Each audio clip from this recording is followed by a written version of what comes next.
Policia e Shkodrës ka finalizuar operacionin policor të koduar Neonët 8, duke goditur një tjetër rast të kultivimit të bimëve narkotike në ambiente të mbyllura me pajisje elektrike. Me këtë operacion, shkon në 13 numri i rasteve të goditura në kuadër të operacionit të gjerë Neonët. Gjatë aksionit u arrestua në flagrans KN, 35 vjeç, banues në Bratosh, ndërsa u shpall në kërkim AG, 36 vjeç, banues në Vrak. Sipas policisë, ata kishin përshtatur 3 ambiente, 1 banesë dhe 2 stalla në fshatin Boriqi Madh për kultivimin dhe tharjen e kanabisit, duke përdorur lidhje të paligjshme të energjisë elektrike. Po ashtu, u ndaluan 4 punonjës të OSH-s dhe u procedua penalisht edhe 1 punonjës tjetër për veprën penale shpërdorimi i detyrës, kryer në bashkëpunim.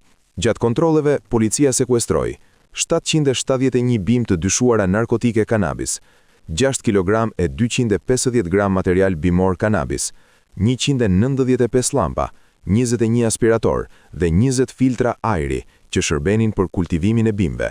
Operacioni u zhvillua nga strukturat e DVP Shkodër në bashkëpunim me Komisariatin e Policisë Malësi e Madhe dhe me mbështetjen e forcave të posaçme Shqiponjat. Policia bën me dije se vijon puna për kapjen e personit të shpallur në kërkim dhe për dokumentimin e plot të kësaj veprimtarie kriminale. Materialet procedurale janë referuar Prokurorisë së Shkodrës për veprime të mëtejshme.